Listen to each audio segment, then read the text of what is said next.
Okay, good evening. So Jeremy Rifkin is going to come in a minute. He's going to arrive. So I'm going to take these few minutes in the meantime to introduce him. I'm sure you know, most of you know his books. He's an eminent economist. He has many identities. He's an economist, he's a social theorist, he's an author, and he's an activist. So I'm very pleased to welcome him in his many identities. He's American, but actually his work crosses many borders. He's extremely influential across the globe. He has advised and consulted with numerous world leaders, including the last three presidents of the European Commission. He's very influential in Europe and also in China. He was a graduate at the Wharton School at Penn, and then went to study at the Fletcher School of Diplomacy at Tufts University, so two competitors of Sciences Po, but friends still. Then Jeremy wasted no time in fighting for his principles. He joined peace movements and also strikes against oil companies. So in a sense, even when he was young, he was thinking about oil, which he's going to talk about during his lecture. In 1978, he co-founded the Foundation on Economic Trends. He's a super well-known author. He has published many books which have been bestsellers. I'm just going to cite two. Some of them are here. The Third Industrial Revolution, the Zero Marginal Cost Society. So he's clearly interested by very topical issues. And you have come to hear him to talk about his latest book, The Green New Deal, Why the Fossil Fuel Civilization Will Collapse by 2028, which the French translation is just out. Didn't finish, actually, the title is long because "And the Bold Economic Plan to Save Life on Earth." So it's a very bold and ambitious book. In a sense, that's what you would expect from him. It's clearly a wake-up call. In a sense, I would say this wake-up call is certainly targeted more for an American audience, because I guess in Europe, this wake-up call, we've heard it a lot and we are conscious about it. And then, which I think is extremely interesting, is a plan which is very ambitious to ensure nothing less than the survival of the planet and everybody on this planet. So he's very much an optimist. I think that's what characterizes what he writes. He's inspired by, and the title of his book is inspired by the message of radical reform by Roosevelt's New Deal that he wants to apply to climate, and that's basically the Green New Deal he wants to talk about today, to help the transition from fossil fuels to renewable energy. And I think there are lots of lessons that we can take from his messages. We know that in Europe and in France in particular, we have a lot of debates on how to go from a fossil economy to an economy which is based on renewable energy. And so to this end, he presents an economic plan, which again is very ambitious, and that could lead to a post-carbon world. So it's a great honor to have you here. Here he is for this evening. And so we're very thankful that you accepted our invitation. And obviously, we're super eager to hear your thoughts and ideas. And so without further ado, the floor is yours. Thank you.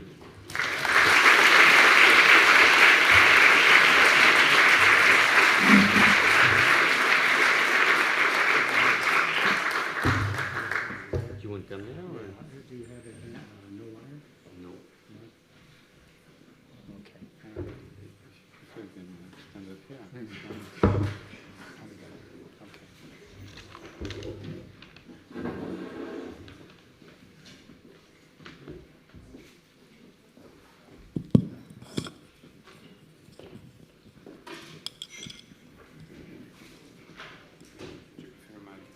Yes, thank you.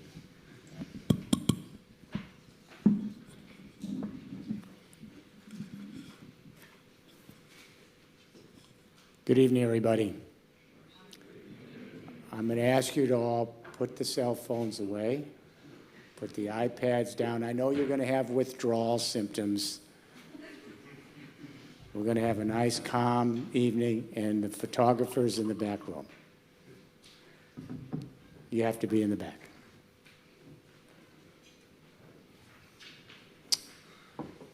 In September, millions of young boys and girls and teenagers and Gen Zs and millennials, these young people walked out of their high schools, their colleges, in 130 countries, millions of them, and they took to the streets. This is the third time, twice in September, once in the spring. And they are frightened. They're scared about their future. They've called for a climate emergency, and they're demanding a Green New Deal to transform this civilization. I want to be clear about the nature of this protest. We've had protest movements all through history. This is different. All these other protest movements through history, they could have been around tribal blood wars or religious wars or ideological wars and all sorts of skirmishes. It could be about various states of inequality and social grievances, all justified in some way by the people doing it.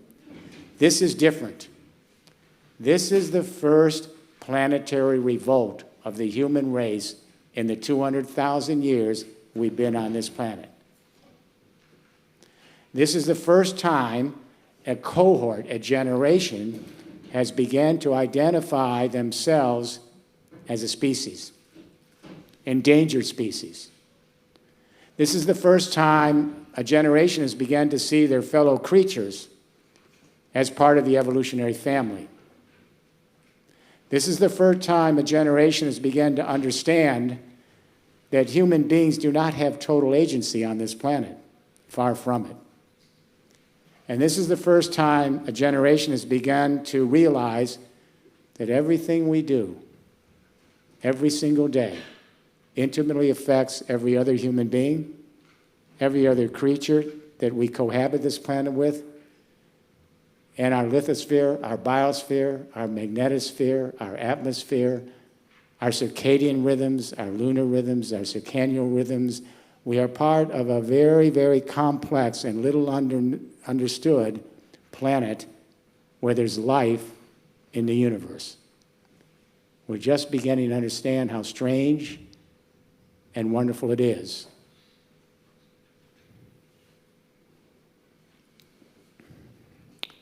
Here's what we've done. For the last 200 years, we have lived off the wealth of a previous geological era 300 million years ago. We went down deep under the surface of the earth, and we exhumed the burial grounds of the Carboniferous era. We exhumed the dead bodies of plant and animal life from a previous period of history that had now turned into oil, coal, and natural gas. We exhumed it. We created an entire civilization out of it. Our fertilizers, our pesticides, our construction materials, most of our pharmaceutical products, our synthetic fiber, our food additives and preservatives, our power, our transport, our heat, our light, the whole civilization's based on exhuming the remains of a long buried geographical area and geological era in history. The great industrial revolution that took us to the 21st century, they've now taken us into climate change. We have spewed so much carbon dioxide and methane and nitrous oxide into this planet's atmosphere that we can't get enough of the sun's heat back off the planet. We are in real-time climate change, as you all know. It's no longer a theory or looming on the horizon. It's here very intimately in our day-to-day lives. And I want to explain what climate change does, because actually it's never described. It's not complicated. If it was described, the entire human race would be on board with all the young people in this room. So here's what I want you to know so you can carry it home. Climate change changes the hydrological cycle. That's the most important sphere for us because we're the watery planet. We go to other planets, no water, not very interested. Here's the rub. Our ecosystems are developed over millions of years based on the hydrological cycle, the precipitation that traverses the clouds that bathes the biomes and ecosystems, creates life. For every 1 degree that the temperature goes up on this Earth from global warming emissions, the atmosphere is actually sucking up 7% more precipitation from the ground because the heat is now forcing the precipitation into the clouds more quickly, and we're getting more concentrated precipitation in the clouds and more unpredictable, wild, out-of-control water events. 70 below zero up in northern Canada and the Arctic last winter, blockbuster winter snows. We had snow in Guadalajara, Mexico this summer, huge ice sheets. I'll just take my country, you can take yours. In the spring, we have flooding across the entire mid part of the country because of the Missouri and Mississippi rivers from Minnesota to to Louisiana. And this year, the floods were so severe, people did not have insurance. They're evacuating small towns. They're not coming back. They can't rebuild. And the federal government had to subsidize the farmers because the crops didn't come in. This is happening year after year after year. We are already seeing migrations in my country, and people are leaving where they are, and they're doubling up with relatives anywhere they can because they're losing their homes. We have summer drought and wildfires across the United States. The West Coast is on fire all summer. This weekend, Los Angeles suburbs were on fire. People died, homes destroyed, ecosystems down. We had to turn off the entire power grid of Northern California during this weekend, all dark, because we were worried that the fires would spread and the transformers would burn up Northern California. We have hurricane seasons from August to December. We had 5 hurricanes in the last 6 weeks. Dorian completely destroyed the Bahamas. This is the new abnormal. This is happening all over the world. Our ecosystems cannot catch up to this runaway water cycle because they can't, in evolutionary terms, adjust this quick, and they're collapsing in real time. Our scientists tell us, they're chronicling it, that we are likely to lose now 50% of all the species on Earth in the next 8 or 9 decades. We will never hear them. We will never see them again. They've been here for millions of years. And remember, we're the babies. Homo sapiens, we've been here 200,000 years. And so the last time we had an extinction event was a long time ago. We're now in an extinction event. It doesn't even make the headlines. Most people don't even know. It's the most dramatic moment in the 200,000 years we're here. It's imperiling our possibilities to continue on the planet, and most people are oblivious to this. We've had 5 mass extinction events on Earth in the last 450 million years, way before we were here. They came quick. The chemistry of the planet shifted. Massive die-out, 10 million years to get new forms of life back. We are in the 6th extinction event. Our scientists tell us we're going to lose half the species at the current rate we're going. And now the UN panel on, and the last time this happened was 65 million years ago, over thousands of years, not 8 decades. This is your lifetime and your children. The UN panel on climate change last year said we've got 12 years, now 11, to completely transform the civilization we live in. Or else we go over 1 degree, 1.5 degrees Celsius, we're at 1 degree now, we go over 1.5 degrees, and we have a cascading series of climatic events that take us into a world we can't fathom. Be clear, the planet's rewilding. It never was passive. We believe that we had a passive nature that we could command and control. We called it the age of progress. Now we understand it was a fiction, and we're entering the age of resilience. Are we prepared? What do we do? We need a new economic vision for the world. It's got to be compelling. We need a game plan to execute that vision, and it has to be deliverable very, very quickly. In every city and every rural community in the world, developing countries, industrial nations, we got to be able to transform the society, move off of a fossil fuel civilization in less than 20 years. So we need to step back and ask the question, how do the great economic paradigm shifts in history occur? We know how they occur. We're going to get a roadmap and a compass here at SciPo, very important, on how we can make a quick journey into a completely new way to structure life in the civilization that now faces us, all right? There have been at least 7 major economic paradigm shifts in history. They're very interesting anthropologically, and they're not in a single textbook in the world. Not a single one.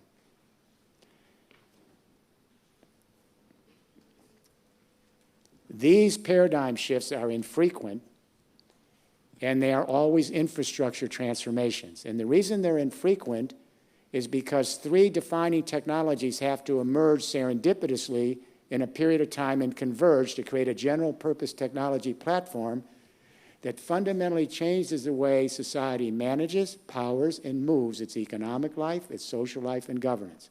What are those 3 technologies? Number 1, new communication technologies to bring larger collectivities of our species together to communicate over time and space and manage an economy, a society, and governance. Obvious.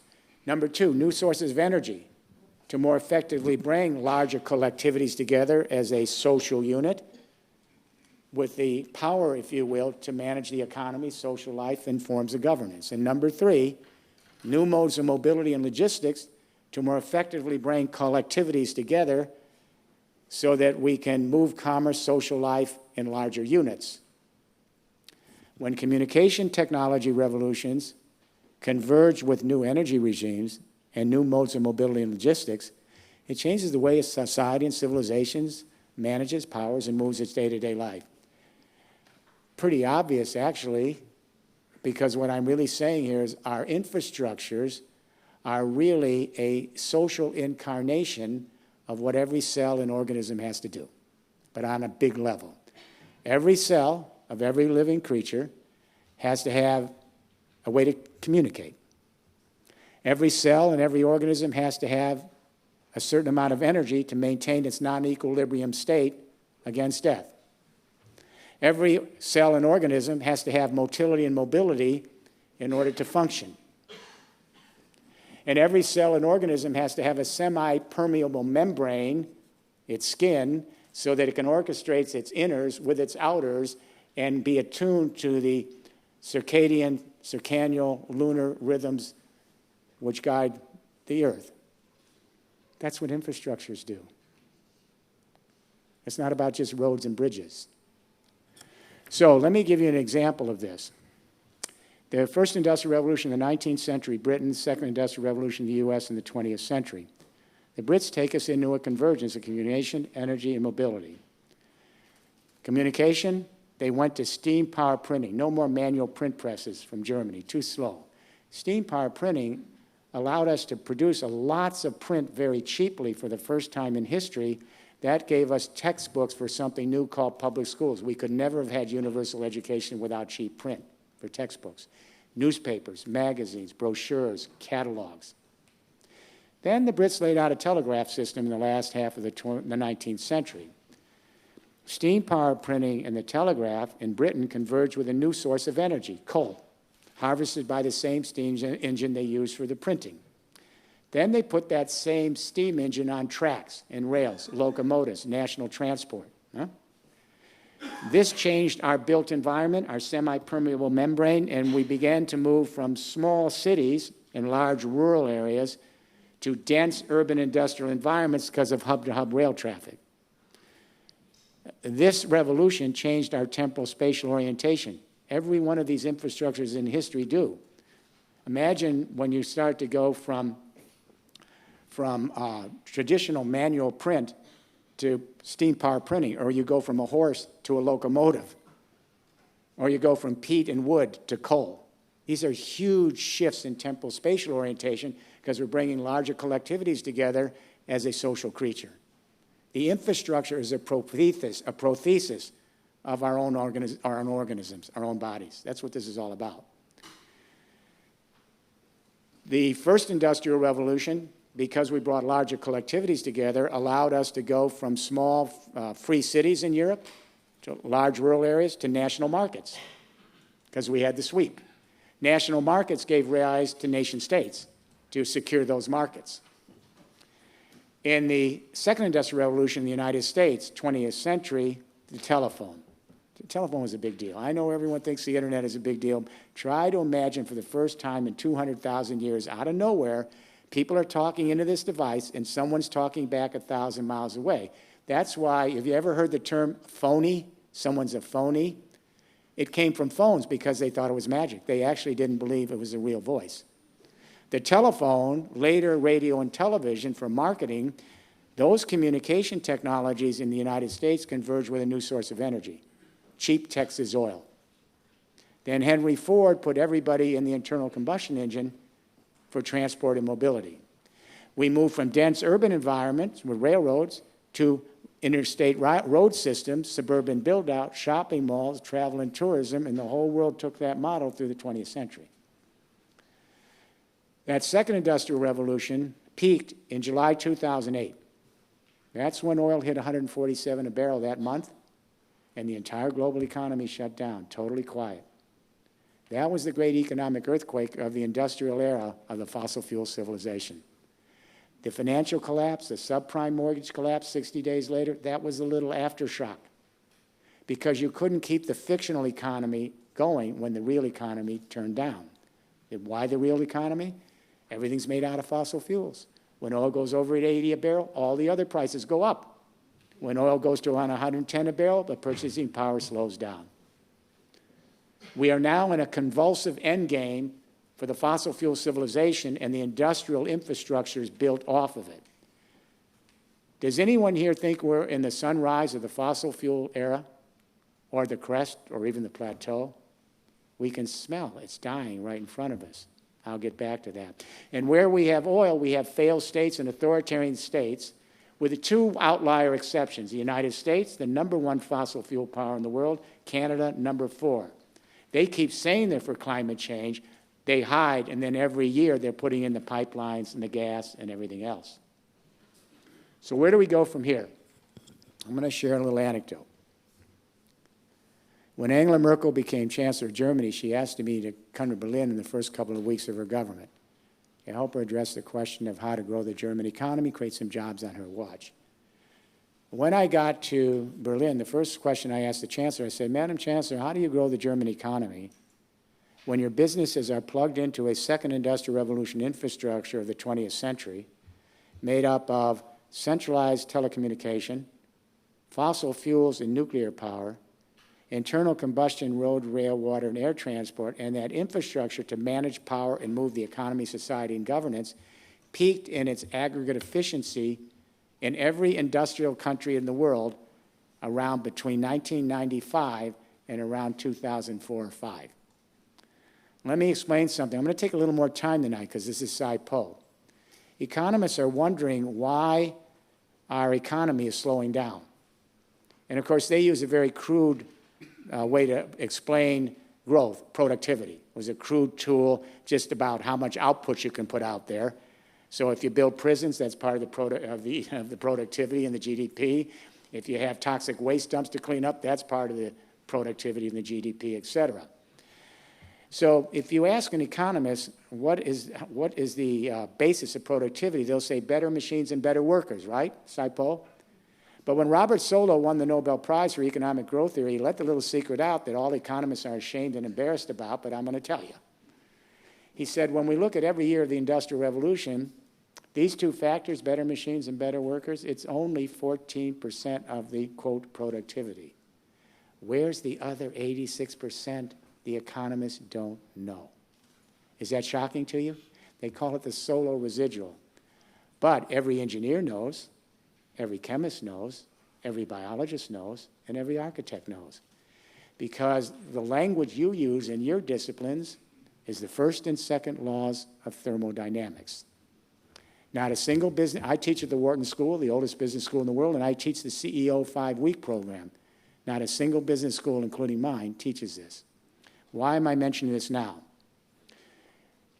The first and second laws of thermodynamics govern the universe, the solar system, our Earth's biosphere, and everything we do every single day in our economic, social life on this planet.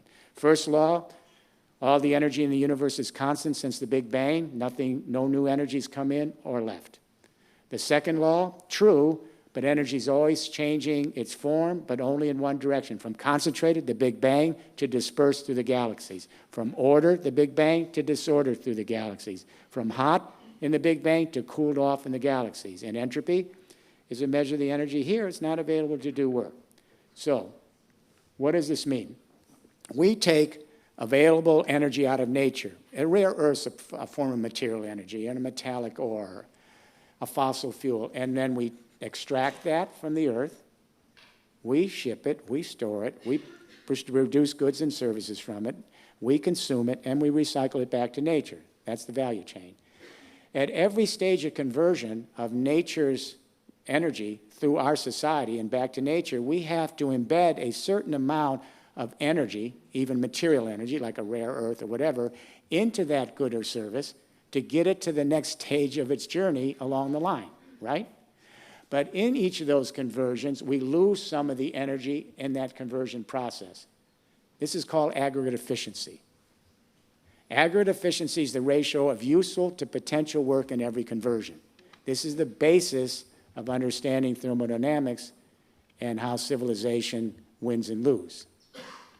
So what I said to the chancellor, she's a physicist, we started this second industrial revolution at 3% aggregate efficiency. Pretty bad, 1905. We got up to 14% in the US, 86% loss every conversion. Germany got up to 18.5%, Japan got up to 20%. Those are ceilings. No industrial country in the world can get beyond that on this infrastructure. So on that first day with the chancellor, I discussed with her a third industrial revolution that was just emerging. We were working on it in Europe. I'd worked with the last several presidents of the European Commission, and we were just getting ready for prime time. And here's the revolution. It's been 29 years since the World Wide Web. Everyone's connected in this room, and 4.5 billion people are on the communication internet, Skyping in global classrooms. They're on Facebook, the biggest figurative family in history. Won't be here for long because all the high school kids are getting off, but that's another thing. And they're gaming all over the world, and this is here. But now this digitalized communication internet that we're all using is now converging with a digitized renewable energy internet. We now have millions of people and small and medium-sized enterprises and communities and farm associations that have created cooperatives all over the world. Cooperatives are the way to do this. And they are taking down the sun and taking up the wind. And all that solar and wind that they're generating, some of it they're using themselves, and the rest they are sharing it back on an increasingly digitized renewable energy internet, just like with the same digital technology, the same algorithm governance that we use for entertainment, news, and knowledge sharing on the communication internet. It's identical. Now these two internets are converging with a third internet, a digitized mobility and logistics internet made up of electric and fuel cell vehicles, powered by solar and wind from the energy internet. And these vehicles will be autonomous in the next decade, and they'll operate by the same analytics and algorithms that we use on the other two internets for driverless transport and car sharing services. These three internets ride on top of a platform called the Internet of Things. We're placing sensors across the system all over the world. Sensors in the agricultural fields, monitoring the crops and factories and warehouses, smart roads and smart homes and smart automobiles. And they're tracking data in real time. Where's that data going? Not to the cloud. It's going to the emerging communication, energy, and mobility internet to manage, power, and move everything in this society. By 2030, we're likely to have a ubiquitous interconnectivity.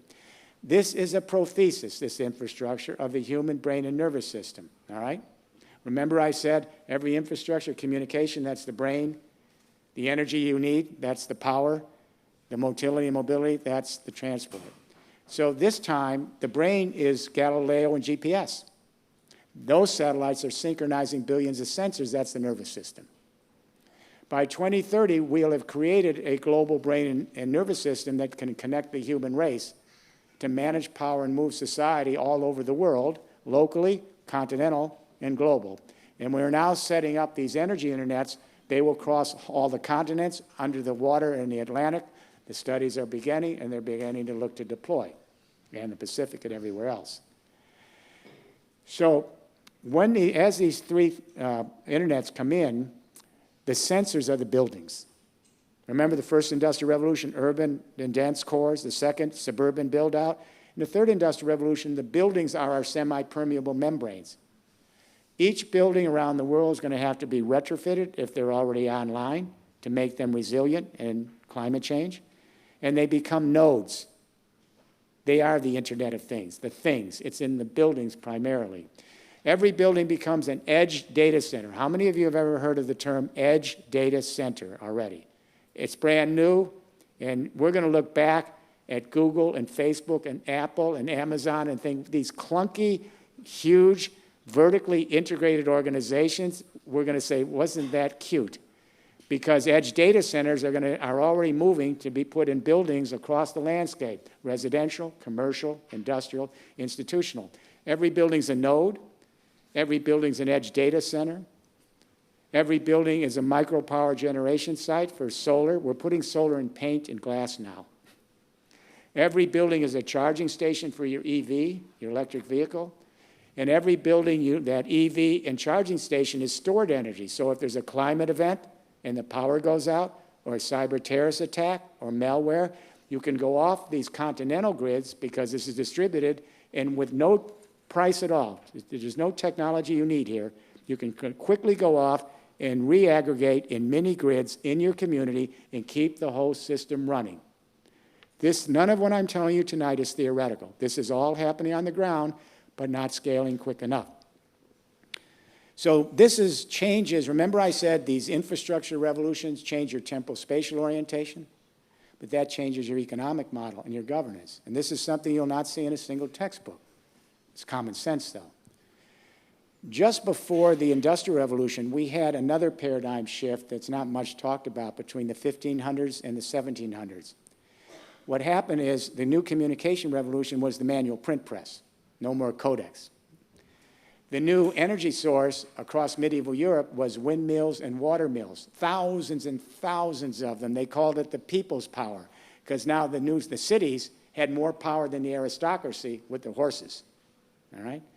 And then the new mobility is you build canals to connect the cities, all those canals you see across Europe, to connect the cities for mobility. That created a new economic system. And let me be clear, these infrastructures give you a real sense of the kind of economic system you create and the equalities and inequalities and the kind of governments. It's not ironclad, but they give you the opportunities and the restraints, and then there are certain ways you can't go beyond that. In the case of capitalism, when we went to the first industrial revolution, what happened was fossil fuels are the most expensive, and uranium, but fossil fuels are the most expensive energies in the world to explore, extract, ship, and refine. Therefore, we had to create the capitalist stockholding corporation because no monarchy could ever finance extracting fossil fuels for all of civilization. So we set up stockholding corporations, capitalism, so you could have lots of small players invest in shares. All the railroads had to do the same thing. There wasn't enough money without having these shareholding corporations. And when you know an infrastructure, you know, again, where it's going to go because of the way it's engineered. In this case, the first industrial revolution and second industrial revolution were engineered to be centralized, top down, enmeshed in intellectual property. And they had to vertically integrate in order to create economies of scale to return the investment because the fossil fuels were so expensive. Then every other industry that emerged in the fossil fuel culture had to follow suit to have vertical integration in giant organizations in order to return their investment to the shareholders. So in the first industrial revolution, we went to national markets and every nation state. 1776, the steam engine, it all started to come in. Then the American and French Revolution. Nation states control national markets. When we went to the second industrial revolution with container ships and jet travel, we went to globalization. And then we created these institutions to mediate, the IMF, the OECD, the World Bank, the UN. And what happens with these centralized infrastructures of the fossil fuel civilization, they are so vertically integrated that here's what we ended up with at the end of the line. 500 global companies, and I've taught many of the CEOs in these companies.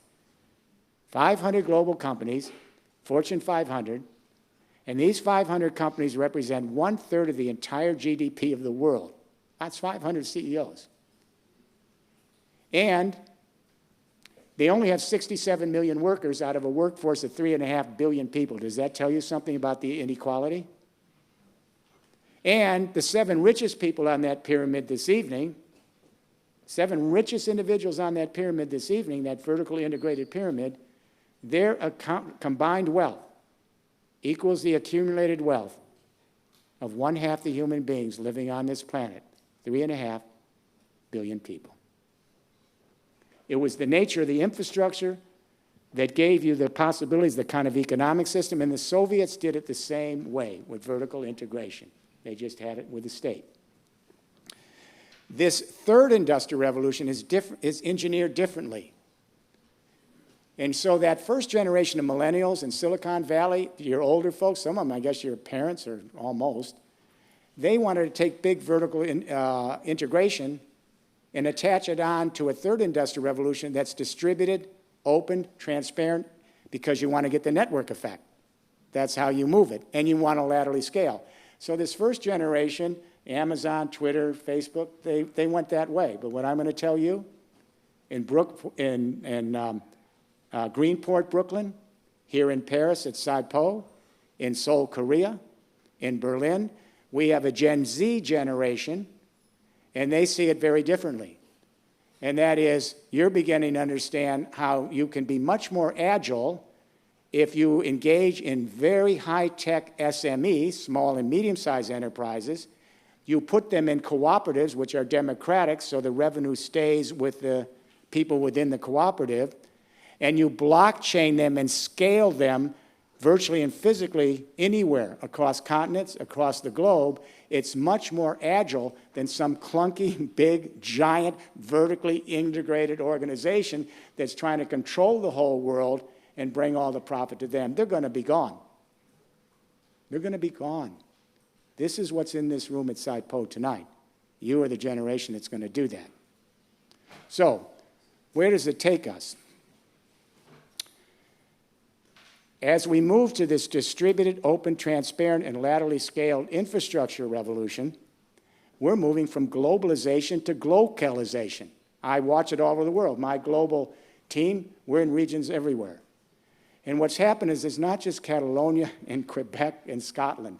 Regions all over the world, a younger generation, because the technology is so cheap, the fixed cost and the marginal costs are heading toward near zero, you can engage in these cooperatives and blockchain them around the world and bypass the global 500 corporation, bypass the nation states, and engage directly region to region. It's happening everywhere. Now, there's an issue here. This digital revolution is also changing the economic model. Remember I said every infrastructure comes with a new kind of economic model that's compatible with the infrastructure? So, in this case, the new economic model is interesting. In economics, we always teach that the optimum market is where you sell at marginal cost. That's what capitalism is about. And so you always want to lower the marginal cost so you can put out cheap products, win over market share, and then bring some nice profits back to the investors. Here's the problem. We never expected a technology revolution so extreme in its aggregate efficiency that it could actually plunge the marginal cost so low that market capitalism could no longer make a profit. So what's happened here is that's what's happened. And here's why it's happened. Markets are transactional. Think of this in terms of your engineering background. Markets are transactional. You have a seller, you have a buyer, they come together, they alienate the good or service, and then it's over. That's a start-stop mechanism. Now, in between the next sale, you have marketing costs, logistics costs, warehouse costs. You have to pay your employees. It's too slow for a digital world. So when the marginal costs go very low, we shift the economic model from markets to networks, from transactions to flows, from sellers and buyers to providers and users, from GDP to quality of life, from productivity to regenerativity, from externalities to circularity. This is a completely different model. Because at low marginal cost, you can still make some margins if you are in platforms, blockchains, and you're managing these platforms because it's the flow of traffic 24/7. There's no stop. You are providers, others are users, sometimes the other way around. And the flow allows you at low marginal costs to keep a little bit of a margin and stay in the game.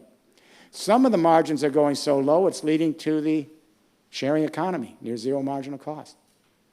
Right now, there are hundreds of millions of people sharing their music, their YouTube videos. We have 5 kiddies at home. We're getting a little tired of the kiddie videos, but they're sharing their music, they're sharing their YouTube videos, they're sharing their social blogs, they're sharing their news. They're sharing college courses. They're taking college courses taught by the best professors, these MOOCs. They're getting college credits. And then there's Wikipedia. I don't know how Jimmy Wales did it, but he did it. This is the 5th largest website in the world, and if you eliminate the porno websites, I suspect it's 1. And in this website, we have millions of people who have literally democratized the knowledge of the world in 15 years, cross-checking everybody else because evidently no one else has anything better to do. I put something out there on the web, and within an hour, everyone in the world is crawling all over my paragraph, checking it, amplifying it, changing it. It works. This website is nonprofit. $50 million in donations from all of us a year. That's amazing. That's the sharing economy. None of this is in the GDP, is it? And so now we have a lot of people sharing solar and wind off-grid, sharing it with neighbors and family and friends. And you know what? The wind and the sun don't send a bill. We haven't had a single invoice after the fixed cost is paid. Coal, oil, gas, and uranium, we get a big bill with every single time we have to use them. So what's happening is now, as you get to near zero marginal cost, it's giving rise to the sharing economy. Now again, some vertical organizations like Airbnb are trying to take it. Couchsurfing was too new. It didn't really have its legs yet. And then, of course, you have Uber and Lyft. But now what's happening among your generation over the world in the last few years, you're now socially conscious and more digital. And what we're seeing is cooperatives are forming around the world for car sharing services because anybody can get up these websites to bring people together. This isn't rocket science anymore. Why would you, if you're a driver and it's your car and it's your labor and all you're doing is being connected to a website to someone, why would you want to send your profits up to Google and Goldman Sachs when you can share it in a cooperative? This is emerging now around the world, just starting. It's going to get robust. Very, very robust. The sharing economy is the first new economic system to enter onto the world stage since capitalism and socialism in the 18th and 19th century. It's a remarkable event. Part of it, the traditional capitalist system's trying to absorb. Part of it is fighting back. But we're going to be in 2 hybrid systems simultaneously. We're going to still be in a capitalist system, a network, but not markets. But they're not going to be the primary arbiter of human life anymore. They're going to have to share the center stage with cooperatives, blockchain, engaged in near zero marginal cost sharing activities sometimes around the world. It's a good choice. It takes us into a more sustainable world, not a runaway growth world, but a sustainable way to live. In a sharing economy, you share everything. You're done, give it to someone else. Never has to go to landfill. It's circular. Share the toys, share everything. So where does it take us from here? I'm going to say something to you tonight that's going to surprise all of you. The subtitle to this book is why the fossil fuel civilization will collapse by 2028 and a bold economic plan to save life on Earth. Why did I come up with that? What you'll see in the book are studies in the last 12 months from the financial industry, the banking, the insurance industry, all the major sectors of the economy. These are internal documents. They weren't private, but no one's looked at them. And here's what's happened. This year, 2019, the levelized cost of solar and wind utility scale has just dipped below the cost of every other energy we use on Earth. It's already been way below nuclear. Nuclear's gone. It's now below coal and oil, way below, and it just dipped below natural gas. The power companies didn't see this, but I should say to the credit of Citigroup, the big bank, 4 years ago, they said, oh my God, the market is speaking. This could be $100 trillion, they said, in stranded assets across the fossil fuel civilization. The intelligence unit of the economist says it's at least, in worst case scenario, more than 40 trillion. This is the biggest bubble in history. What is the stranded asset? It means if you've invested in a coal-fired power plant, if you have exploration rights, if you have extraction of fossil fuels that are stored, if you have refineries and pipelines, we'll never amortize them out over their 30-year lifespan because they won't be used, or very little, because solar and wind are cheaper. How cheap? Let me tell you where this is going. Solar and wind have been on an exponential curve, which people haven't seen, just like computers. When I was a kid, there were no computers. The first computer was at the University of Pennsylvania, where I teach at the Wharton School. And at the time, IBM's chairman said, you'll get a kick out of this, we'll need 5 computers for the world, he said. 5. Yes, because they're too expensive. No one anticipated Intel's engineers, who started doubling the capacity and halving the cost on those chips in the 70s. Now China and Korea have a smartphone, $25, that has more computing power than put our astronauts on the moon. And in the Amazon, there are villagers with more power in their hand. This is power to the people. Solar and wind is power to the people. That's literal and figurative. The sun shines everywhere. The wind blows everywhere. So, what we're facing here is this. There are now power and electricity companies who are buying this last 12 months, long-term 20-year contracts for solar and wind very quietly. I work with a lot of them for 5 cents, 4 cents, 3 cents, and 2 cents a kilowatt hour. Let me explain why no one saw this coming. I worked in Germany with the transition. We have 4 major power companies there. They were the canaries in the mine. This is very interesting from an engineering perspective. And what happened was, back around 2003 or 4, solar and wind were only a couple of % of the grid. Who cared? But there's a rule of thumb that Schumpeter didn't understand. When Schumpeter talked to the Austrian economists about the great disruptions, it was naive. He thought they were new businesses. No, the big ones are infrastructure. When you go from letter carrying to telegraph, that's big. When you go from horse and buggy to locomotives, those are the big disruptions. So here's the rule of thumb. In Carbon Tractor in the UK, Oxford University, Caldecott, they've done a good job on this, but here's the rule of thumb. You know when electricity came in to challenge gas lights? When electricity was 3% of the market, it was over. Why? It's not so important how much of the market the incumbent has and how powerful they are. It's how fast the challenger is coming in. So what we found in Germany is, and I worked with EnBW, we saw this, when solar and wind got to 14% of the electricity on the German grid, 86% fossil fuels and nuclear, the collapse. Because the investment community saw what was the growth trend and that those old energies would never amortize out their power plants. 14% is the inflection point we know. The United States reaches 14% of our electricity with solar and wind in 2023. Globally, just as we're moving now, the whole world reaches 14% of all electricity, solar and wind, about 2028. 2028. That means stranded assets across not just the fossil fuel civilization, but the entire complex of industries that depend on it. Transport. What's happening there? Remember I said 3 sectors, so we looked at energy. Let me look at communication next. All right, we looked at energy communication. Probably you know that Apple, Facebook, Google, they've all gotten off the fossil fuel grid and nuclear. They're all into solar and wind, you know this, to secure their data centers. Some of them are doing it in certificates, but all of them will be totally off. Microsoft, Intel, Cisco, and you can look in the book and you'll see the footnotes. They're all going to either off already or they're going to be off within 2 or 3 years. It's cheaper, and it secures their data centers. And they don't have to worry about war and somebody blowing up the oil pipelines. Now they're off, the energy's off, the utilities are off, and now transport. Now today, only 2.5% of the vehicles in the world are electric vehicles, but Bloomberg Business and other studies we have in the book in the last 12 months, here's the projection. And the transport industry that I work with, they're projecting this internally. By 2023, electric vehicles will be competitive without a subsidy to internal combustion vehicles. By 2027 or 8, they'll be cheaper. I was 4 weeks ago in Chicago, my hometown.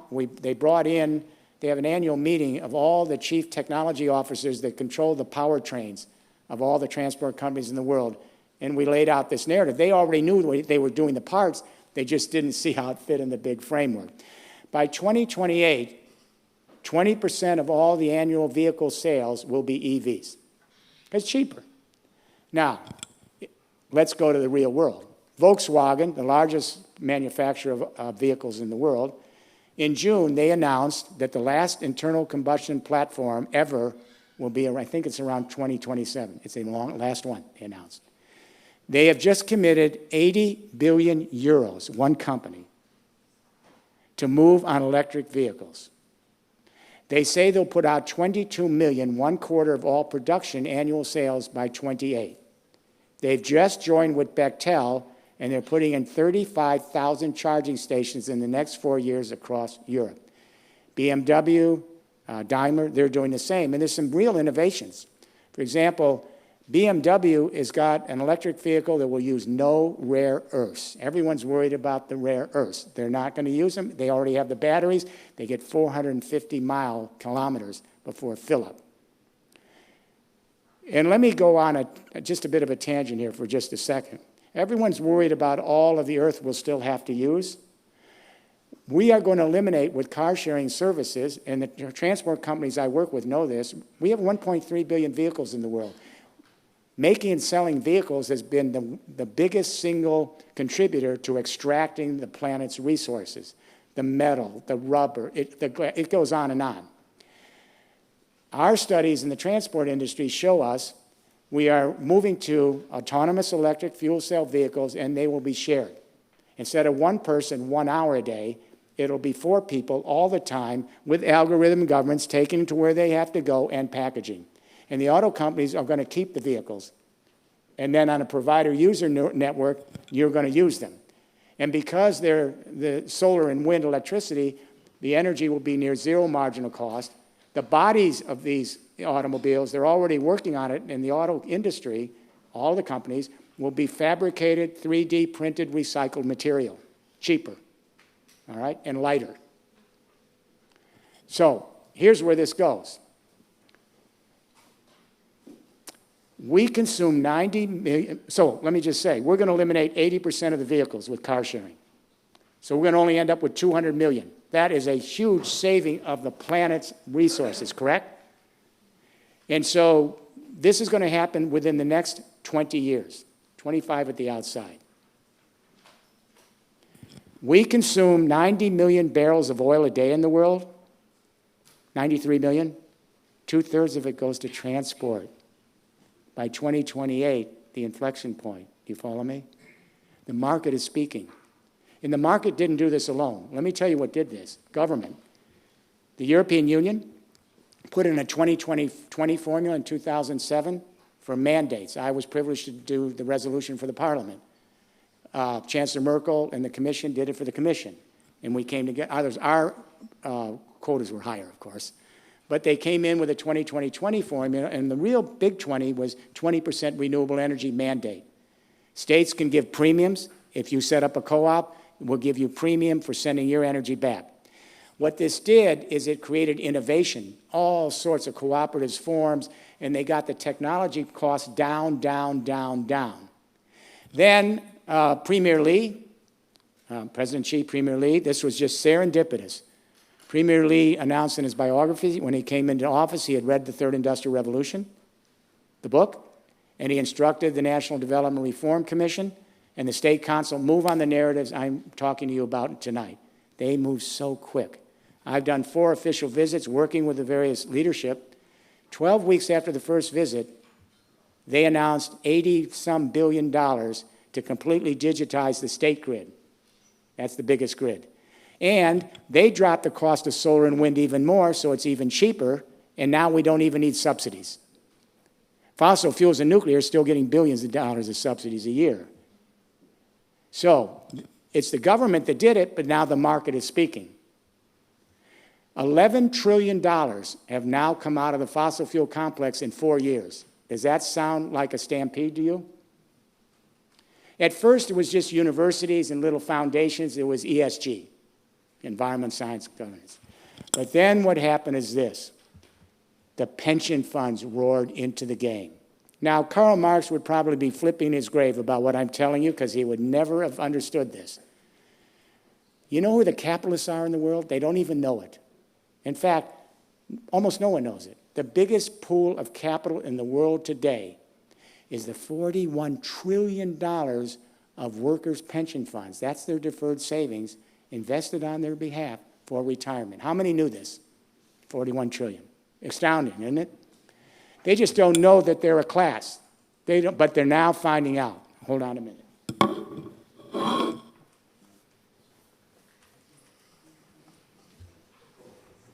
So what's happened is the public pension funds are divesting quickly. London, New York, Berlin, Melbourne, all over the world. Why? What happened is we saw what happened in the coal industry in the U.S. When natural gas became cheaper and then solar and wind cheaper than natural gas, the whole coal industry went bankrupt in the last 5 years. And guess who suffered? They never paid the pensions. Thousands and thousands of workers, their deferred savings, gone. So now the panic button's in. And the public pension funds now and the private pension funds, the biggest pool of capital, they've tried desperately, and they are getting out, because they don't want hundreds of millions of working people in this world whose hard-earned pensions will be denied. That is a really huge crush to the global economy. You want to talk about just transitions? You want to talk about the working people of the world? This is where the rubber hits the road here. They're getting out. But here's the problem. While the invisible hand of the market is a powerful force, and the fossil fuel civilization is going to collapse because the cost of solar and wind are continue plunging. We know this. But the invisible hand doesn't create infrastructure. Governments do. So what's happened is all these trillions of dollars that have come out, they're sitting there liquid. They have nowhere to put their money. They're desperate for scaled-up third industrial revolution deployment infrastructures, big scale, that can create millions of jobs and thousands of business opportunities, but here's the problem. You notice how all the nation states went to the UN last month, and there was an emergency conference by the Secretary General. He said, we've got to now have a completely new economic plan for the world, and it petered out. They came back. We have 9,000 cities in the world that have signed up for the Global Covenant of Mayors for the Paris Climate Agreement. And it's co-chaired by Michael Bloomberg and Meryl Sefcovic, who I work with, who's the Vice President of the European Commission in charge of the Energy Union and Smart Europe that we did together. So here's the deal. If you go to any one of these 9,000 cities, the mayor will show you their 10 LEED buildings. They're very proud. They'll show you their 20 hydrogen buses. They love them. They'll show you their electronic pathways and bike paths. They're wonderful.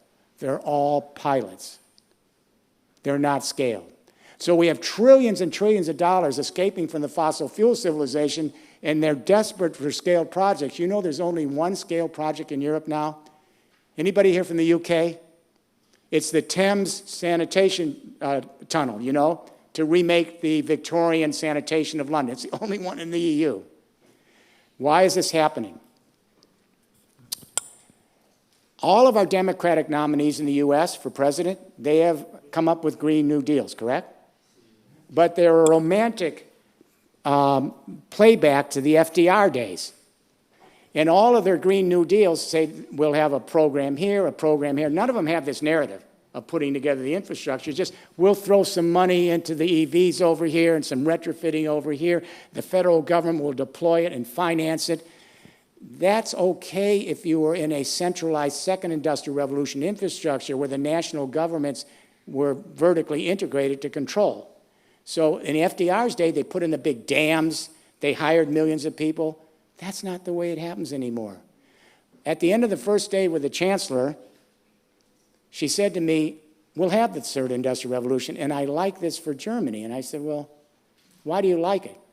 She says, Jeremy, you got to understand Germany.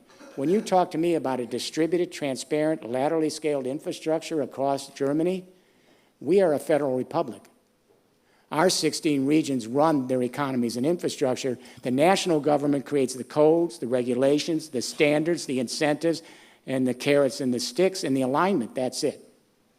But now every community has to do this. In my country, even those Democratic candidates are saying the federal this and the federal that, they must know that 95% of the infrastructure in the United States is controlled by the states. But there's never a single statement about it in any of their Green New Deals.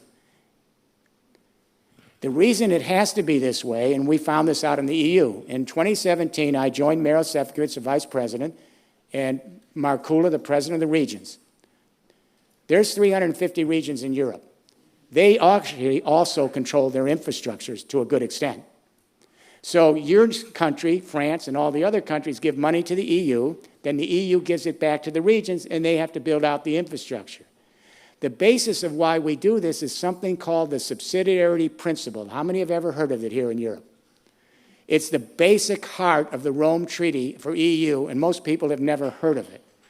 And what this says is that all power not already delegated by the nation state to the EU must stay with the local regions, because power starts there. It's a little like Gandhi's concentric circles. Gandhi said every region should be self-sufficient, and what they need, they then can go out in larger circles and connect. He didn't have the technology, though, to do it. So in the EU, we announced Smart Europe, and this means that every region in Europe has to scale up this infrastructure.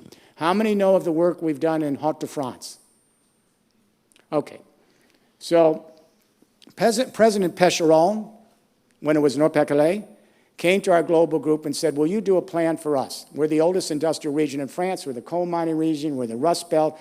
We're still big, but we're hurting. The kids are leaving. And I turned him down. I said, we won't do it, because some minister will create another pilot program, and we're heading into a climate extinction event, and we're sitting here playing while the earth is burning.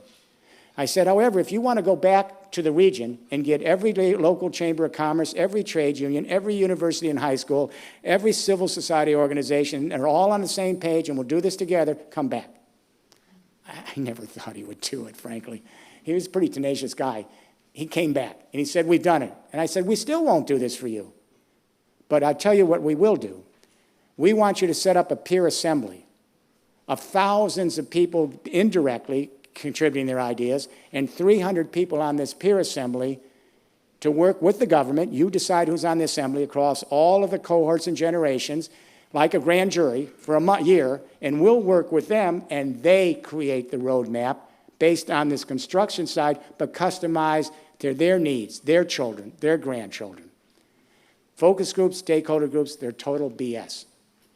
Well, we did it.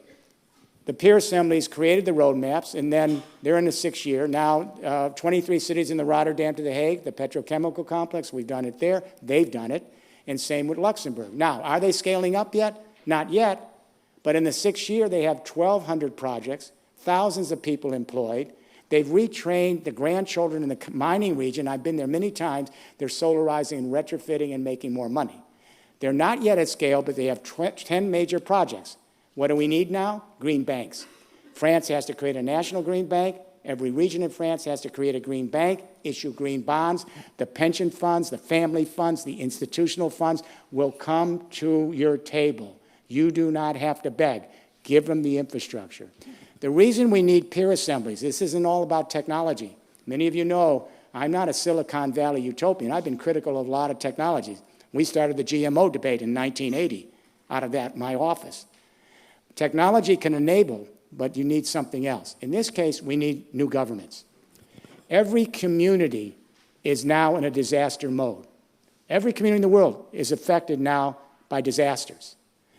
In a disaster, local government and national government can't do it alone.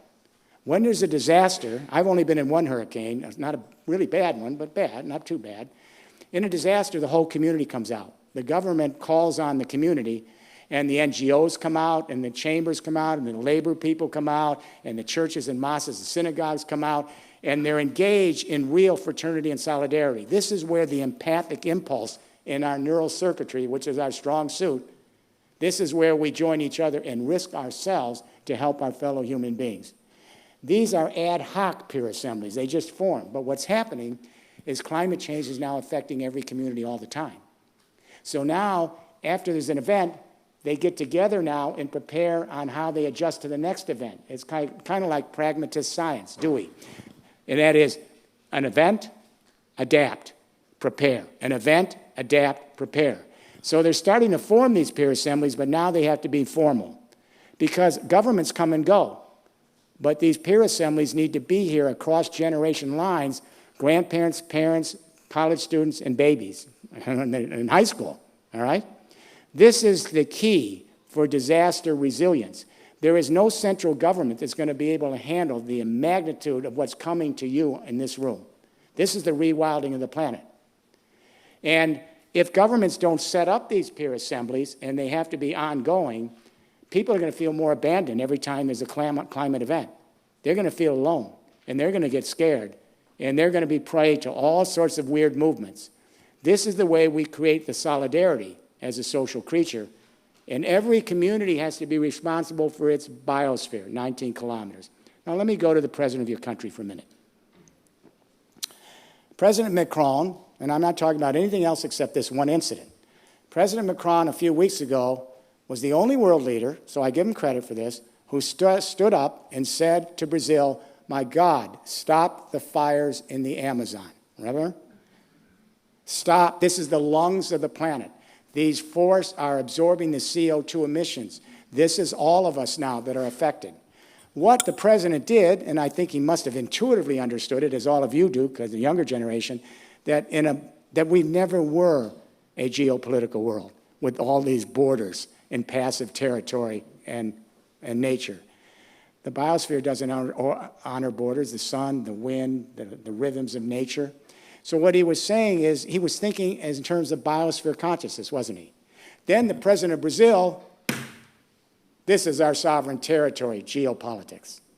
This is the yin and yang of an old worldview and a new. In a geopolitical world, every nation is sovereign, every citizen is sovereign, and we all compete for scarce resources in a zero-sum game. And our nations, on our behalf, do this same thing. I don't have to remind you. You fought 2 world wars with Germany for coal in the Ruhr Valley, oil in the Bosphorus. Millions of people have died, and they're dying in Syria this evening. That's why we militarize the world. Do we need to militarize the world when everybody is producing sun and wind and sharing some lulls and surpluses with each other? Never. This is a change from geopolitics to biosphere consciousness. But here's what President Macron could have said, taking it one more step. Why are they burning those trees in the Amazon? Why? They're burning them for 6 inches of topsoil to graze a cow for the beef on your plate in France and everywhere else around the world. Nobody wanted to take that step. My wife and I are animal rights activists. We love cows. But there's 1.3 billion cows in the world. They take up 27% of the ice-free landmass. The methane they produce is 23 times more powerful per molecule than CO2. And the nitrous oxide from their poop is 288 times more powerful. But that's only the beginning of the story. Here's where we start to learn a new way of living. Do you know that 60% of the topsoil in the world now is left? That's it. It takes 1,000 years to create a topsoil. So here's the thing. Half the agricultural world agricultural land in the world today, half of it is feed grain for cattle, and then a little bit for others. And they are not efficient. Legumes, with the same protein, you use 1/10 of the acreage. We're not going to have any choice here. It isn't, don't take my beef away. We're going to have to buy time to free up that half of the agricultural land that's still left to grow legumes and other plants that are more efficient and change our diet. If we can't even change our diet to be more healthy, we're not going to make it. That's only one change of thousands of changes. But the good thing is we start to learn to live within the rhythms of the earth. When we have solar and wind, we're conscious every day of the rhythms of the earth and how it comes and goes, and we share it with others. So I'm going to leave you with this thought. I don't think it's just about the technology. I'm here at SciPo. I don't think it's just about the market, the invisible hand, even though it's a really good thing this is happening, that the fossil fuel civilization is collapsing. But I'm going to tell you two things. One, if we don't put in this new infrastructure in the next 10 years, we're going to have an abyss because the old infrastructure is collapsing. So I'm only guardedly hopeful because remember I said that infrastructure transitions also change your worldviews, your temporal spatial orientation. If you look at forager hunter societies, 180,000 years we lived in them, their empathy, they have very small infrastructures. They were bands of 150 tribes, and they only had blood tie empathy, ancestral worship, mythological consciousness. When we go to the big, huge agricultural civilizations with big irrigation systems like Sumer, the Indus Valley of India and China, we're bringing thousands of people together then beyond blood ties. That was really scary. So how did they integrate them into this infrastructure? The great religions formed then. I'm Jewish. All Jews started to think of Jews as a figurative family, all right? In first century Rome, all Christians kissed each other on the face. That was weird. They thought of themselves as a figurative family. So empathy extended to the infrastructures and the collectivities so we could empathize with broader people in the social dynamic. Let me just skip all the way up to the 19th century. The first Industrial Revolution, we had another skip up in empathy. Everyone in France started to have common education, common celebrations, common historical marks, much of it fictional, because you had 1,200 languages here in the 12th century. There was no France in the 11th century that we know of. And what happens is when you get to nation states, everyone starts to think as a citizen and that everyone in their state is part of their family. So French people will go to war for the rest of their family, right? But they certainly won't reach out to the Germans, the Italians, or someone else. When we go now to the streets out here, that started my talk, this younger generation in this room, you are moving empathy, which started with mythological consciousness, theological consciousness, ideological consciousness, in the global era, psychological consciousness. You're the first generation of biosphere consciousness. We're now connecting the world as a collectivity and all of its distributed diversity. And we have a generation in this room who's starting to see themselves as an endangered species, fellow creatures as part of our evolutionary heritage, and the earth we live in as a common habitat. There have been dark periods in history where all of these evolutionary changes in empathy have collapsed. But the good part of this, for me, is that nonetheless there's an evolution here with all the bad times that shows that we're capable, because we're the most social creature, we have the biggest neocortex, we're soft-wired for in our neural circuitry from empathy, we could get there. That's our strong suit. We now have biosphere consciousness. We now know everything we do affects everyone else. That's the cruel lesson of climate change, but it's the silver lining. So I'm guardedly hopeful that we can move forward. And my last message is to SciPo. I know SciPo. You young people have to step to the floor and get this done. Yes, I want you to be out in the streets with SciPo posters when there are student strikes. I'm sure you are. But also, and I want you to keep the pressure on. I want you to be militant, nonviolent, and keep the pressure on. Now we have millions. I'm going to tell you in a few years we're going to have tens of millions. And in 10 years, I bet you we have hundreds of millions of young people. Why? Because they're going to see the impacts of climate change. It's frightening. I know. It's terrifying. We have 10-year-olds coming home and asking their mom and dad, will I grow up? Will I have children? We have to now put that aside and keep it on our lens. And now we have to be fearless. We have to be resilient. And I want everybody here in SciPo who's being trained in the technological arts and hopefully the social arts, you need to not only be on the streets, but you have to go back to your communities. You have to be there in these peer assemblies. You have to run for political office. You have to create those smart cooperative SMEs. You have to be involved in the civil society. You have to be there all with your fellow, if you will, comrades in these communities, and you have to create the cooperatives in the infrastructure to make this happen. We're never going to do it any other way. And I will say this, people say, especially parents, can we do this in time? In the book, we looked at this seriously because I don't want anyone to be misled, all right? So we put in the first industrial revolution in the United States between 1860 and 1890, the juvenile infrastructure, the transcontinental railroads, the transcontinental telegraph, the homesteading acts, which ceded land to millions of people for their semi-permeable membranes, their habitats, and their growing their food. We put in the land-grant universities so we could train the generation. We did it all, the juvenile infrastructure, between 1860 and 1890, 20 more years to mature it. We did the second industrial revolution in the United States in the 20th century in 25 years, from 1908, when Henry Ford put out the Model T, to 1932. Then the Depression and War, and then we built the mature infrastructure with the interstate highway systems in the 1950s and 60s. If we could do the first one in 30 years and the second one in 25 because it built off the first one, we can do the third one in 20. You with me? 10 years for a juvenile infrastructure, and we've laid out the engineering possibilities, the technology, the cost. Another 8 or 9 years to get us zero carbon, not net zero, zero. It's going to require the human race, and this is probably the last opportunity between you and your children and your grandchildren. I know it's hard for you to accept the fact that after 200,000 years, you've been caught in this pivotal moment. And it's places like SciPo where you've got to dedicate the rest of the life with the expertise you have to going back and working in peer assemblies in the regions of France to make this happen. If not you, who? And if not now, when? So you want to be able to look your grandchildren in the eyes, and 80 years from now, it's going to be quite different. It's going to be tough.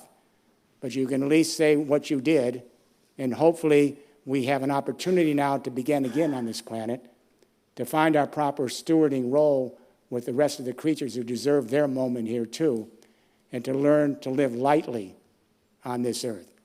The only thing I can tell you at 74, everything gets more challenging to me except one thing.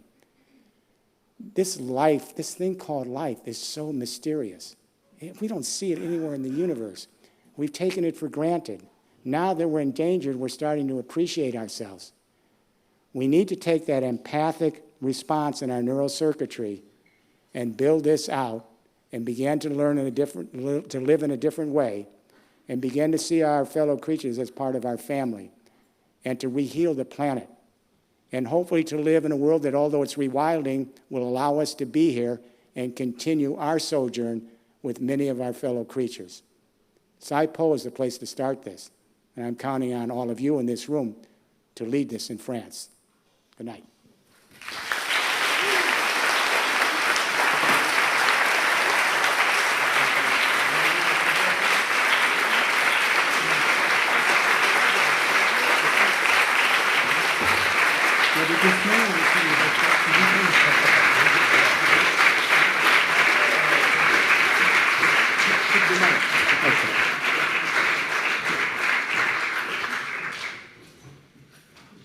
Who wants to be first? Okay. Wait a minute. There's a mic. Thank you for this excellent conference. So, excuse me if I sound a little agitated tonight, a little alarmist maybe, possibly even pessimistic. But let me say this. You have mentioned in great detail and with very convincing arguments what we can do to change the course of this destructive path we set ourselves upon. But one last question remains in terms of the collapse of the fossil fuel industry. How do you convince that elusive minority that sits at the top of every oil derrick, every oil rig, every shale gas plant, the fossil fuel industry itself, I got it. to change? I got it. Thank you. First of all, I don't think, I've been an activist for 45 years. I've never been an optimist or a pessimist. They don't do you any good. If you're an optimist, you're waiting around for the good news, and if you're a pessimist, you're waiting around for the bad news. It's a self-fulfilling prophecy on the pessimist side, by the way. It really is. And the optimists are always disappointed. What we need to be is hopeful, but at the same time not naive. What I'm saying to you is I know that the fossil fuel civilization is collapsing. It could be a little earlier, a little later, but it's around the next 10 years. The real issue here is not that. The real issue is, do we have the stamina? And I hope this doesn't hurt anyone's feelings. We have a digital generation here. You're globally connected. You know the technology. Will you have the attention span? Because the age of resilience requires huge amount of fearless behavior year in, year out, generation after generation. You cannot be disappointed if it doesn't work for you in the first year. You keep the pressure on, and you have to understand what Tom Paine said. He was a great American revolutionary. Then he came over to France and I think you kicked him out of here, and he went to England. Tom Paine said something very good. He said, every generation must be free to remake the world anew and not be tethered by the ancestors in the grave. You're going to have to, in some ways, start over. And what I'm saying to you is that this is tough. It isn't just about coming up with some new engineering here at SciPo. It's about how you, day in and day out, become an activist in your career. And work when it really looks dark, when it looks like nothing's happening, where there's so many defeats, you have to keep moving.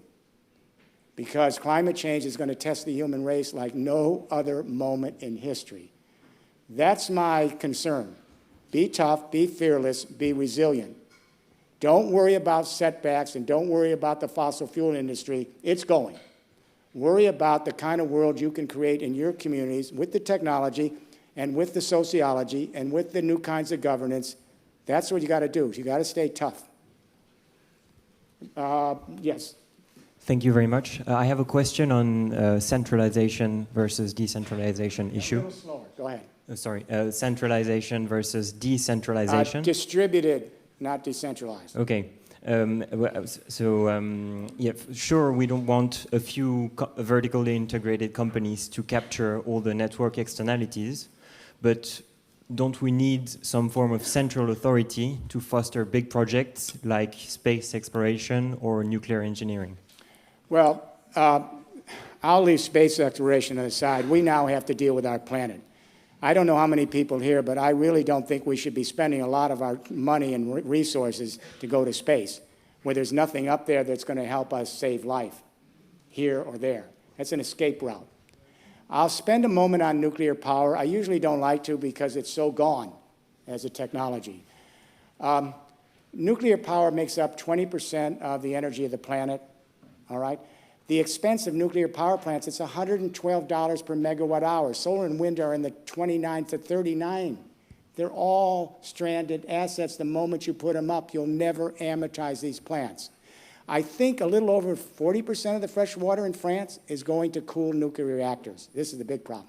Did you know that? You didn't know that? I think it's about 40%, isn't it? It's a lot. Here's the problem. When the water goes in, it comes out heated, and it's dehydrating your lakes and streams that are already facing drought and agricultural losses. It's even worse. Now, with climate change, the water is too hot before it goes in, and you can't use it. So every summer, what happened last summer here in southern France? You had to shut down the nuclear reactors because the water in the lakes and rivers were too warm because of climate change and you couldn't use them. This is going to happen every year, more and more. These plants will be stranded also because the water is too hot. And that water then is undermining the ecosystems. This is absurd to be building nuclear power plants, 20th century centralized power plants with all those at cost, when we have solar and wind cheaper and everybody can do it and we can share it across France and across Europe. Someone else? Yes, right here. This lady here. Just shout. Yeah, thank you so much. It's been really interesting. My question is, you're reporting a huge importance to human willingness to change. Like, it has to come from us, and it's coming from us. You can see it all over the world, as you say. But as much as I can be optimist, I'm not sure that can, like, human change and willingness to change can be really enough to make this Green Deal that can save life on Earth. And my question is, should it also come from above, and from above where? Government? Well, we're very clear in the European Commission level, and that's what the book's about. National governments cannot do this alone. They won't. They're not. The regions already are. In my country, although President Trump is trying to push back on all of it, you may not know this. As I said, the states control their infrastructure. 29 of our 50 states have renewable energy portfolio standards and are giving premium to go back to the grid. The U.S. Conference of Mayors, which represents 91% of the GDP in the country, in June at their annual conference called for a climate emergency and a Green New Deal, and cities from Los Angeles to New York have moved for a Green New Deal. So it's the regional level. I know you're French. All right. I know there's a lot of French students here, and you have a centralized government. It's been trying to give more power to the regions. You've got to move quicker. But the regions have power under the EU. Your government in France gives the money to the EU that gives it to the regions. The regions are where this is going to happen, because when the world is rewilding, there's no central authority that can actually have the ability to actually handle every single locality that's having to address climate events. The localities have to do that. Now, the national government, there is one thing they can do. They can help set up the national power grid. Germany just announced they're going to put in an entire power grid underground in 4 years from north to south, so you can get solar and wind in the north, which has a lot of open land, and send it to the urban areas in the south. So when it comes to the national power grids, they're the backbone, just like the interstate highway systems were the backbone for the second industrial revolution, all right? So there's some things they can do, but please do not think that any central government is going to do this. It's all of you in your communities that are going to have to do this for generations, or it'll never happen. Everyone has to be responsible for their 19 kilometers of the biosphere. That's the only way this is going to happen. The national governments can create some alignments, some codes, some standards which are essential, some carrots and sticks. So they play a role. The primary role is going to be back in your communities. Someone else? Yes, up there. Thank you very much for the talk. My question is about the issue of inequality. So we have seen now in the first stages of this transition, some of the companies that have emerged from the new technological developments are characterized by like a high degree of inequality. Like we can see, for example, companies like Facebook or Amazon or so on. They are sort of polarizing incomes, let's say. Do you think this is an issue? So how should we deal with it? There should be like a automatic regulation as the system evolves. There will be government regulation for that. A mix of both. Thanks. Well, while we have opportunity here to lateralize the world with cooperatives and all of this, the dark net's pretty impressive. It's half the battle. How do we ensure network neutrality when everyone in the world is connected? How do we ensure governments don't purloin this Internet of Things so that they can intervene in other countries' political doings? They're already doing that. How do we ensure the big Internet companies and telecom companies don't commodify our data, sell it to third parties, and destroy our personal agency? How do we protect privacy? How do we prevent malware and cyber terrorism? We spend half of every day on the dark net. The way to deal with the dark net is to be able to do two things. One, the more redundant and distributed the system, the less vulnerable it is to the dark net. And that is if there's a cyber terrorist attack or a climate event, you're able to go off these continental grids. This is already emerging. This is not theoretical. And go back and decentralize. You can move from a distributed grid to a decentralized grid and microgrids and keep operating when there's a real bad thing that's happening. So the more distributed the system, the less vulnerable you are. Then, too, there's other things. In the book, and this is what I've devoted a lot of my life to, we don't want to see the privatization in the infrastructure. We don't want Google and Facebook to be able to control the infrastructure of a smart world. Do you? It's creepy, totally creepy, right? So what happened in 1980 when Thatcher and Reagan came in and they fell in love with the neoliberal synthesis of capitalism out of the University of Chicago in Austria, they said, well, you know, governments owning infrastructure, they're bureaucratic, there's no competition, they're lethargic. If we privatize it, we'd have the old entrepreneurial spirit. Well, what really happened is the second industrial revolution at that time was starting to peak, and there was not much market left, and they saw a plumb. Infrastructure everybody needs, you can't escape. The roads, the water systems. But what we found, when you privatize infrastructure in private corporate hands, they strip the assets. If the water system needs changing because there's lead in it, or because the drainage is overflowing with a climate event, do you think they're going to put all that money into it if they can get away with it? Do you think they're going to improve a prison that becomes privatized under their control to make it a better environment? They don't do it. I'm in favor of every community controlling its infrastructure, the water systems, the power, the energy, the mobility, and logistics in commons. I'm in favor of cooperatives emerging, which is still one of the, outside of the capitalist system, I don't know if you know this, cooperatives are massive. There's several billion people. The largest bank in France is a cooperative. Housing cooperatives, farming cooperatives. And you know what? Not a single business school ever mentions cooperatives. They're massive. I like cooperatives. They're democratic. The revenue stays in the community.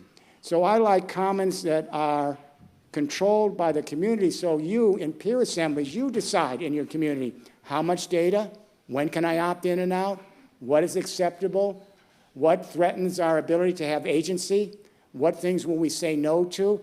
It's got to be decided in local communities by people who know each other all over the world. That's the way we deal with this. Okay, way in the back up there. Yeah, go. Yeah, shout. You got to be very loud. Thanks again. I have two questions. Well, let's try one first.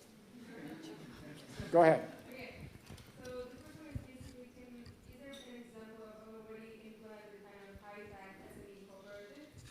Or like, can we have some more applied examples?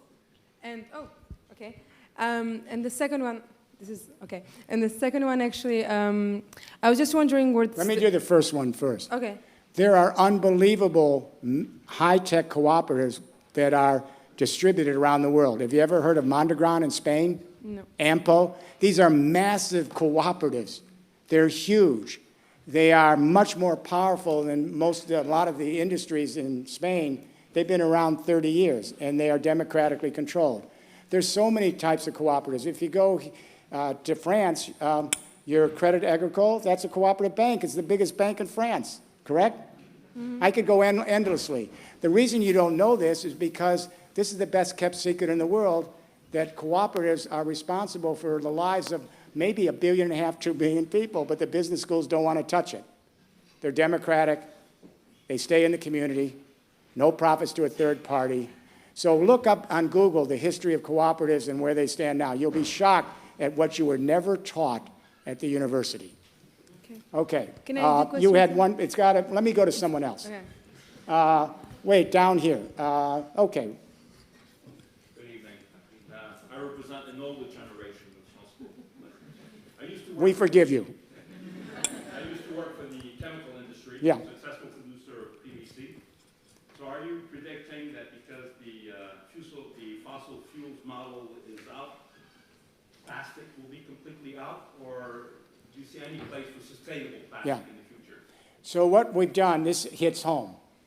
My dad was the third converter of plastic bags in the world in 1951 or 2. He had a small company of 10 people. They didn't know about climate change.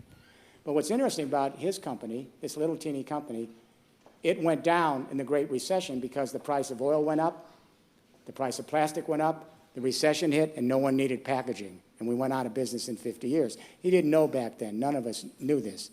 What's happening now is we're working with the chemists and the geneticists. And in Haute-France, for example, with this beautiful new tech park, it's state-of-the-art, and we have a cooperative there made up of, I didn't do this, they did, these companies. They put together chemists and biologists, and they're working together to get biological substitutes for petrochemical products, for lubricants, for suffragants, for aviation fuel, for cement, for construction, for packaging, and they're bringing out products already, really already. So what's happened, this isn't difficult. It's just no one's paid attention to it. The hard-to-abate sectors are the most difficult. Here's what just happened today, just announced in the news. You can Google it. One of the biggest steel-producing plants in America, in Colorado.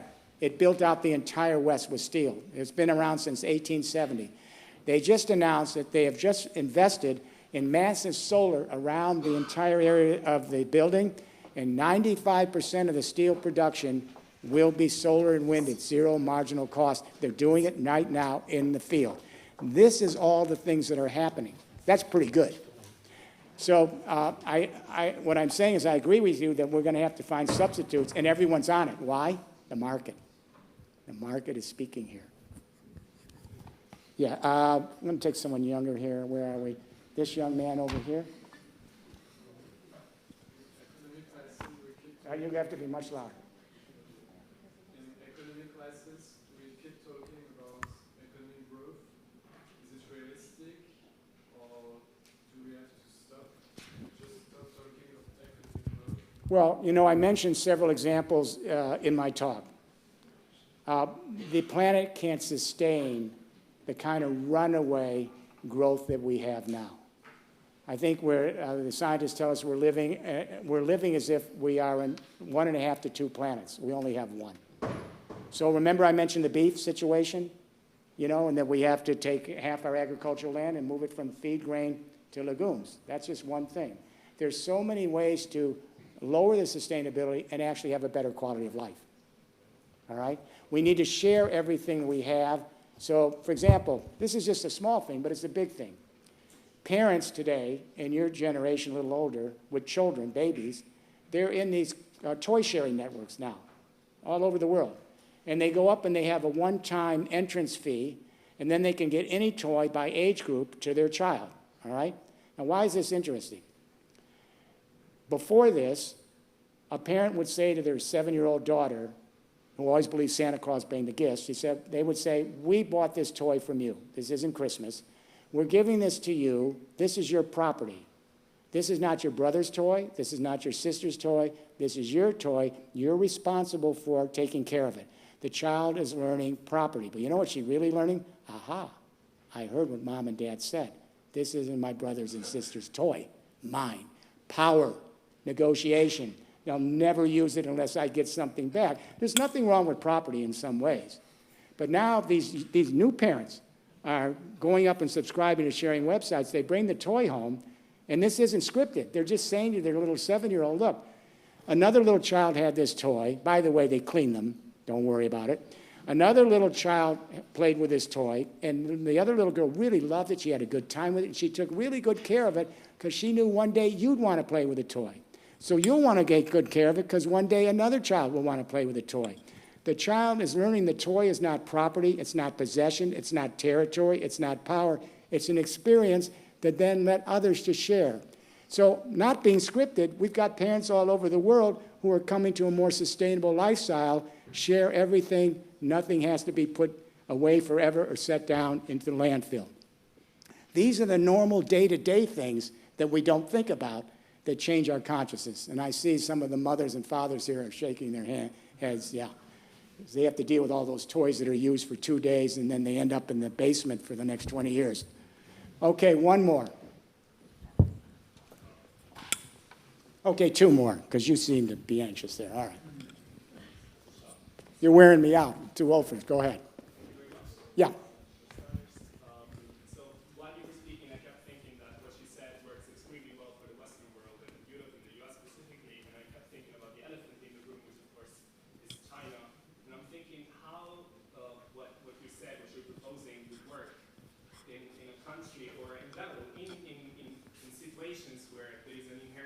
Yeah. top-down structure and there's no space for local communities and their protection.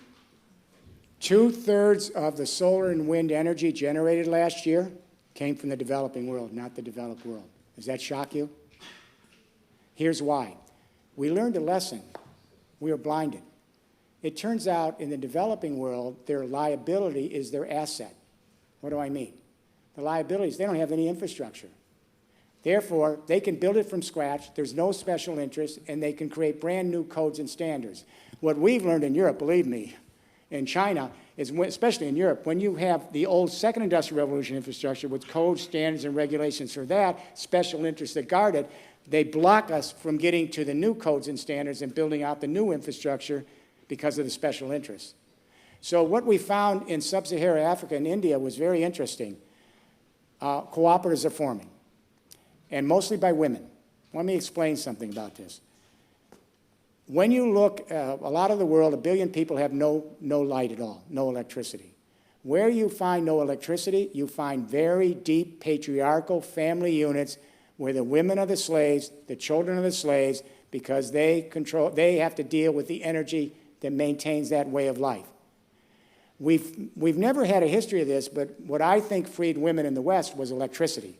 It's obvious from an anthropological point of view, because they had to tend the hearth. They were yoked to the hearth.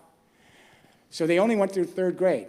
When electricity came in, they could then go to school and go beyond 3rd grade and go beyond high school. And with electricity, we went to not just upper body strength skills, but emotional and mental skills to be a clerk or an accountant or whatever. And when women did that, they became more independent and they had less babies in this planet. They went in just to the reproduction of 1-to-1. So in the developing world where there are 8 or 9 kids because the father always wants someone on hand if somebody doesn't make it, I'll show you very, very enslaved women and children. So it's no accident that the women are going out creating these electricity cooperatives, and it's so simple. They're going into villages with 200 or so huts in sub-Saharan Africa, and they're giving each hut one solar panel for the roof, leased. 1 smartphone, leased. The solar panel gives you light. I cannot tell you what that means to people, light. First of all, you can then study for school. The cell phone's important because the solar panel powers the phone, so you don't have to walk for 2 weeks to get power. You're right there. Then once a month, you put $1 or whatever it is to the credit union, and you pay it off. And that's less than the cost of the kerosene that's killing you in the hut. They can now wire up 200 huts in a small village with a little battery in a cement container for $2,500. So this is what's really interesting. You remember when the power went out in India a few years ago? 750 million people in the dark and panicked. I shouldn't smile, but in these villages where there were electricity out in the rural areas, they were fine. Their churning machines were working, their fans were working, all of their technology was working because they were distributed. They weren't in the central grid. Interesting, huh? Last question. This one, where's the you? You want? Come on. It better be good. It's the last one. And it better not be too tough. All right, hang in. It's actually maybe a bit genuine, so I'm sorry about this. Go ahead. You talk a lot about electricity, and you say coal will go down, and nuclear energy will go down, and be replaced by wind and solar energy. But those are intermittent energy. We cannot control them except through batteries, which are not yet invented. And batteries actually need those very rare minerals whose exploitation is extremely polluting and creates dependencies among countries. So how can you actually solve this issue? I'm glad you asked that question, and we've got a section in the book on it. You know that the cost of batteries, you want to hear this, have plunged 75% in the last 3 years. 75%. They are really cheap now. We're putting in them everywhere. And when it comes to the materials, we do use materials of the earth. But now, as we move into the 3rd Industrial Revolution, as I said to this gentleman, we are in a fast track all over the world, bringing together chemists and biologists and engineers to have biological alternatives to petrochemical products. We're even doing it with our food. We're creating meatless burgers made out of cell tissue, all right? And that's okay because you're not using as much land. So what you have to know is we're pretty ingenious, the human race, and we're on the move to do this. And so this is happening. Now, the other thing is The national gas industry says, well, you need us as backup because the sun isn't always shining and the wind isn't always blowing. No, we don't. Because there's so much solar and wind coming into the grid, number one, that we may use those plants, gas plants, once in a while, but they're still not amortizing out, more importantly. The sun tends to go up into the grid at high noon, and that's when you need most of the electricity. The wind tends to come at night, so it's a good balance. More important, the reason we don't need these other fuels as backup power plants, the reason is that we are digitizing the grid so that we're using algorithm governance. Most of your homes have smart meters. That's capable of giving you information back and forth to the grid. So what utilities are doing, they're starting to work with their consumers, and they're aggregating them so that consumers can determine what time to use certain energies and not use others, given the price on the grid. And the algorithm governance can actually weigh all of that so they keep a very good peak and base load. It's the algorithms and data that does that. But once everyone, I'm sure most of your homes have advanced meters. That's sending information. So the data, again, and the analytics allow them to smooth out the grid whenever they need to have it.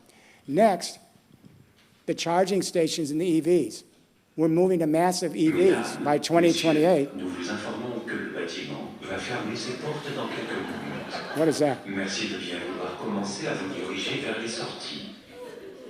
Well, Sorry, that was- this is Sciences Po is closing now. That's why. We shall close within a few minutes. Okay, we got it. Thank you for starting to go to the exits. All right. So what's happening now is electric vehicles are the storage, because there are going to be millions and millions of them in a few years. And when they're parked, they're already doing this. When they're parked, your computer is programmed, so if the electricity grid, renewable energy, needs some power, you send your part of your electricity back and you get paid. Mesdames, messieurs, Good night, everybody. ferme ses portes